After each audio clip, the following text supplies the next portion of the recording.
সাকিব নেই, মাশরাফিও নেই। প্রথমবারের মতো তাদেরকে ছাড়াই মাঠে গড়াতে যাচ্ছে বিপিএল। বিদেশি অনেক তারকা ক্রিকেটার খেললেও বিপিএলে দেশের ক্রিকেটের সবচেয়ে বড় মুখ মাশরাফি ও সাকিব। একটা সময় বিপিএলে মাশরাফির দলের চ্যাম্পিয়ন হওয়াটা নিয়মে পরিণত হয়েছিল। প্রথম 5টি বিপিএলের 4টিতে ট্রফি হাতে নিয়েছেন অধিনায়ক মাশরাফি। অন্যদিকে সাকিব চ্যাম্পিয়ন দলে ছিলেন দুবার, টুর্নামেন্ট সেরা হয়েছেন 4বার। ব্যক্তিগত পারফরম্যান্স আর বিতর্ক আলোচনা মিলিয়ে সাকিব মাশরাফিকে বলা যায় বিপিএল এর অন্যতম চৌম্বক শক্তি। বিপিএল এর 11তম আসরে খেলতে দৃশ্যমানভাবে এই দুজনের কোনো বাধা নেই। সিলেট স্ট্রাইকার্স হই হুল্লোড় করেই দলে নিয়েছিল মাশরাফিকে। অন্যদিকে সাকিবকে নিয়েছিল চিটাগং কিংস। তবে দুজনের না খেলার কারণ এবং প্রেক্ষাপট কিছুটা ভিন্ন।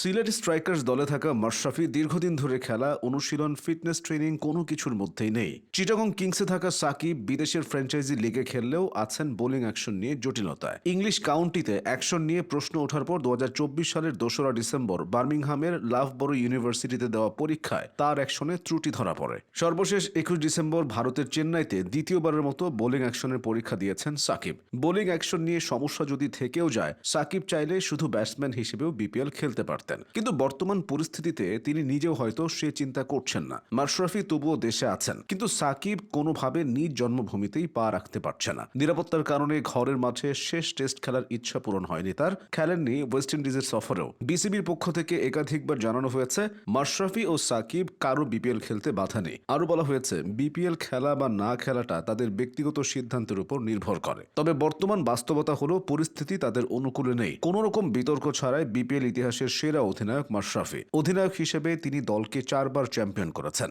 স্পর্শ করা দূরে থাক, এই রেকর্ডের কাছে ধারেও নেই অন্য কেউ। প্রথম 2 আসরে ঢাকা গ্ল্যাডিয়েটর্সকে সামনে থেকে নেতৃত্ব দিয়ে শিরোপা ঘরে তুলেছিলেন মাশরাফি। পরবর্তীতে 2015 সালে নবাগত কুমিল্লা ভিক্টোরিয়ান্সকেও বিপিএল চ্যাম্পিয়ন করেন। বারবার ফ্র্যাঞ্চাইজি বদলেও সেরা হওয়ার স্বাদ সেরে দেননি ম্যাশ। 2017 সালে রংপুর রাইডার্সের জার্সিতে শিরোপা উঁচিয়ে ধরেন ক্যাপ্টেন ফ্যান্টাস্টিক। নেতৃত্ব গুণের পাশাপাশি বিপিএল এ ক্রিকেটার মাশরাফিও থাকতেন স্বরূপে। 110 ম্যাচ খেলে তার শিকার 110 উইকেট, ব্যাট হাতে করেছেন 500-র বেশি রান। তবে অধিনায়কত্ব বাদ দিয়ে শুধু পারফর্মারের কথা উঠলে বিপিএল এর রাজা সাকিব আল হাসান। 1 বা 2বার নয়, বাংলাদেশ প্রিমিয়ার লিগের 10 আসরের মোট 4বারই সাকিব ছিলেন টুর্নামেন্ট সেরা প্লেয়ার। বল হাতে 100টির বেশি উইকেট নিয়েছেন, ব্যাট হাতে করেছেন 2000-এর বেশি রান। এমন কীর্তি নেই আর কোনো ক্রিকেটারের। শুধুই কি বোলিং আর ব্যাটিং, অধিনায়ক হিসেবেও বাংলাদেশ প্রিমিয়ার লিগ ইতিহাসের অন্যতম সেরা সাকিব আল হাসান। অধিনায়ক হিসেবে শিরোপা জিতেছেন, একাধিকবার খেলেছেন ফাইনাল। 2012 সালে প্রথমবার সাকিব খেলেছিলেন খুলনা রয়্যাল বেঙ্গলসের হয়ে। সেবার দলটির অধিনায়কও করা হয়েছিল তাকেই। অভিষেক টুর্নামেন্টে বিশ্বসেরা অলরাউন্ডার বাজিমাত করেছিলেন।